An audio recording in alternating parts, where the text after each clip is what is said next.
To Anjana classes. Welcome to class 8। हमने ध्वनि भी सुन लिया, हमने लाह की चूड़ियाँ भी बनाई, हमने बस में यात्रा भी की और हमने दीवानों की हस्ती भी देख ली। और आज कक्षा 8 की पाठ्य पुस्तक वसंत से चैप्टर 5 पढ़ेंगे। और आज हम क्या करने वाले हैं? हम चिट्ठियों की अनूठी दुनिया में खोने वाले हैं। तो चलिए, आज का जो शीर्षक है चिट्ठियों की अनोखी दुनिया, यह पाठ एक निबंध है जिसके लेखक हैं अरविंद कुमार सिंह। इनका जन्म 11 जुलाई 1962 सुल्तानपुर उत्तर प्रदेश में हुआ था। चिट्ठियों की अनूठी दुनिया अरविंद कुमार द्वारा रचित एक सुप्रसिद्ध रचना है। लेखक के अनुसार चिट्ठियों की एक अनूठी अर्थात मीठी दुनिया होती है। वो दुनिया कैसी होती है, आइए देखते हैं। यह एक निबंध है।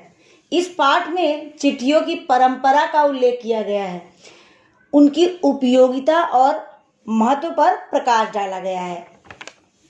इस पाठ में लेखक ने चिट्ठियों के अब तक के सफर के बारे में बताया है। आज के समय में संचार के अनेक साधन उपलब्ध हैं, जैसे phone, SMS, fax, email, WhatsApp, Facebook, Instagram इत्यादि।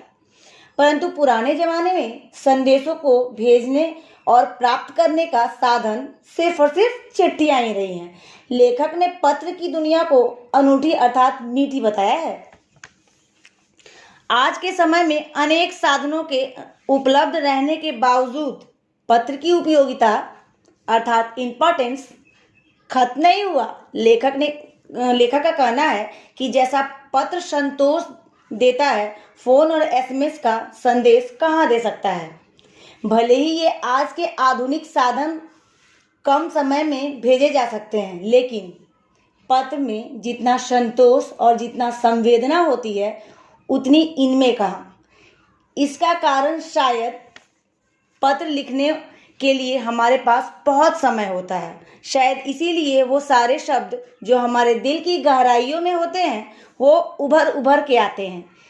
इससे मुझे पुराने ज़माने का एक गीत याद आ गया, जो शायद आपने सुना होगा या शायद किन्होंने सुना भी नहीं होगा। फूल तुम्हें भेजा है खत में, फूल नहीं मेरा दिल है। शायद इसीलिए लिखा गया क्योंकि खत में लोग दिल निकाल के रख देते हैं। पत्र एक नए दौर की शुरुआत करते हैं। संसार के बहुत से साहित्य के आधार पर यह पत्र ही है जो दुनिया के कई इतिहास तथा मानव सभ्यता के किस तरह से विकास हुआ, मानव सभ्यता का, यह सब हम पत्रों के माध्यम से ही जान पाते हैं। दुनिया का कोई भी देश हो, पत्र हर जगह लिखे जाते हैं, लेकिन उनके नाम अलग अलग होते हैं। हमारे ही देश में इसके अलग अलग भाषाओं के अलग अलग नाम हैं, जैसे उर्दू में खत, संस्कृत में पत्र, कन्नड़ में कागज, तेलुगु में उत्तरम और जाम्बू और लेख तथा तमिल में काडित कहते हैं। बच्चों इसे याद कर लीजिए, अक्सर एग्जाम में ये पूछे जाते हैं।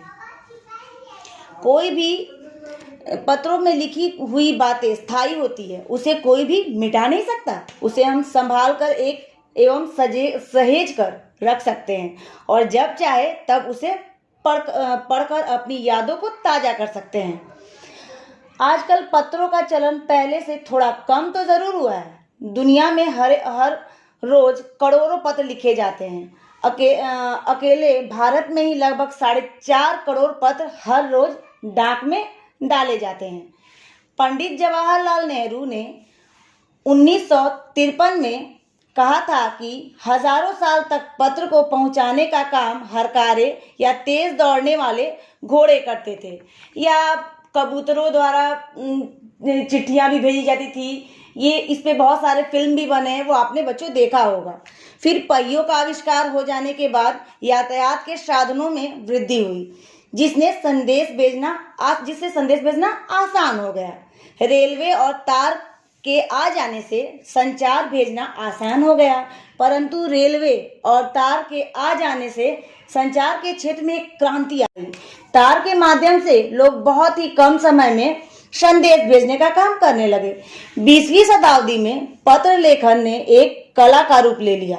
संस्कृति के विकास के लिए विशेष प्रयास किए गए और लेखन को बढ़ावा देने के लिए इसे पाठ्यक्रम में जोड़ा गया, अर्थात शामिल किया गया। विश्व डाक संबंधी भी पत्र लेखन को बढ़ावा देने के लिए, डाक ने भी पत्र को बढ़ावा देने के लिए 16 वर्ष के कम उम्र के बच्चों के लिए एक प्रतियोगिता आयोजित की। वो हर साल का, सबसे पहले यह आयोजन 1972 में किया गया और तब से यह लगातार जारी है। संचार के आधुनिक साधनों के कारण बड़े बड़े शहरों में पत्राचार प्रभावित हुआ, परंतु ग्रामीण क्षेत्रों में जहां इंटरनेट की सुविधा नहीं है वहां आज भी पत्र का महत्व बरकरार है। संदेश भेजने की आजकल के साधनों जैसे फैक्स, ईमेल, टेलीफोन तथा मोबाइल ने चिट्ठियों की तेजी को रोका है, लेकिन व्यापार में डाक की संख्या लगातार बढ़ने से लोगों के बिजनेस में बढ़ावा दिया, बिजनेस बढ़ा है और लेन देन के लिए चिट्ठियों का इस्तेमाल भी बढ़ा है। हमारे सैनिक जो दुर्गम इलाके में तैनात रहते हैं, जहां संचार का कोई साधन नहीं रहता, वहां पत्र आज भी संचार का एकमात्र साधन है। पुराने जमाने में लोगों के पास संचार के लिए एकमात्र चिट्ठी थी, जिसके स्थान पर वर्तमान समय में अनेक साधन विकसित हो गए जैसे मोबाइल, इंटरनेट, फैक्स इत्यादि। परंतु आज भी ऐसे लोगों की कमी नहीं है जिन्होंने अपने पूर्वजों की चिट्ठियों की विरासत अपने पास सहेज कर धरोहर के रूप में संभाल कर रखी है। इन चिट्ठियों में से कितनी ही चिट्ठियां ऐसी है जिसमें पत्रकार, उद्यमी, कवि, प्रशासक, सन्यासी एवं किसानों द्वारा लिखी गई है, जो कि वर्तमान परिवेश में शोध का अर्थात खोज का विषय है। यदि पंडित नेहरू के समय संचार के आधुनिक साधन रहे होते तो शायद हम उनके लिखे हुए पत्रों को जो उन्होंने अपनी पुत्री के लिए लिखे थे, जो अभी वर्तमान के समय में पुस्तक के रूप में सहेज कर रखे गए हैं और जिन्हें पढ़कर पाठक प्रेरणा पाते हैं, उससे वंचित रह जाते।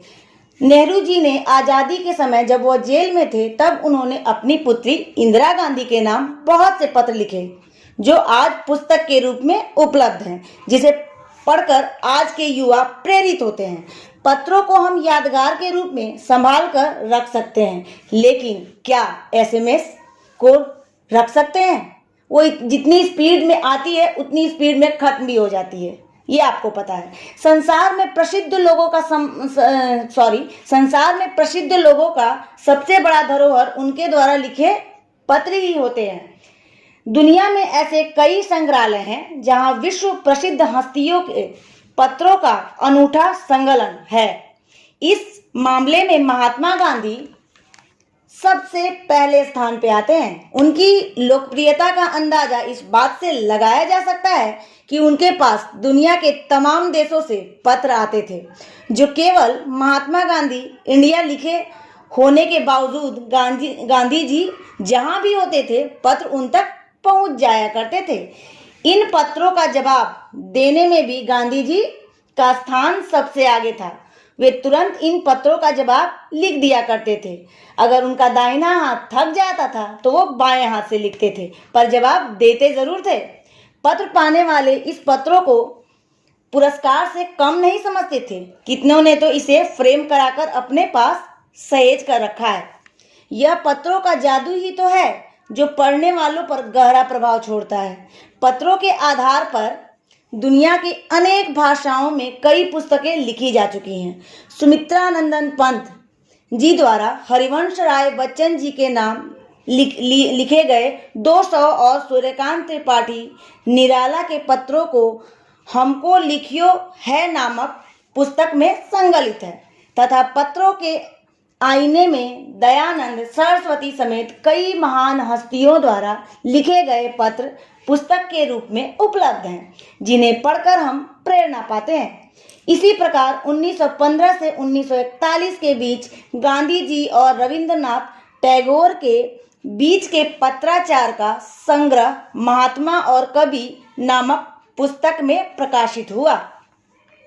वैसे तो पत्राचार की परंपरा बहुत पुरानी है, परंतु इसका असली विकास आज़ादी के बाद हुआ है। संचार के तमाम साधनों में सबसे ज़्यादा विश्वसनीय डाक विभाग है। इसका कारण है कि इसका पहुंच घर घर तक है। चाहे वह किसी भी वर्ग का व्यक्ति हो, चाहे वह किसी भी क्षेत्र में रहता हो, उसका पत्र उसके पास आसानी से पहुंच जाता है। हर रोज करोड़ों लोग पत्र भेजते हैं या मनी ऑर्डर भेजने के लिए डाकघर जाते हैं। यानी कि डाकघर की भूमिका केवल पत्र पहुंचाने तक ही नहीं सीमित है, बल्कि वैसे लोग जो शहरों में कमाते हैं और वहां से मनी ऑर्डर भेजते हैं, जिनसे उनके घर के चूल्हे जलते हैं, और वह मनी ऑर्डर डाकघर से ही भेजा जाता है। गांव और व्यक्तियों में चिट्ठियों एवं मनी ऑर्डर पहुंचाने वाला डाकिया देव रूप से कम नहीं माना जाता। वह देवता से कम उस समय नहीं प्रतीत होता जब वो चिट्ठी या मनी ऑर्डर लेके उन तक पहुंचता है। लोग बड़े स्वागत और बड़ी हर्षो उल्लास से उसकी प्रतीक्षा करते हैं। यह पत्र या मनी ऑर्डर दरवाजे पर जाता है तो इसकी पूजा ईश्वर के रूप में की जाती है। तो बच्चों, आज आपने चिट्ठियों की इतनी जानकारी कैसी लगी, हमें कमेंट करके बताइएगा ज़रूर। Thank you.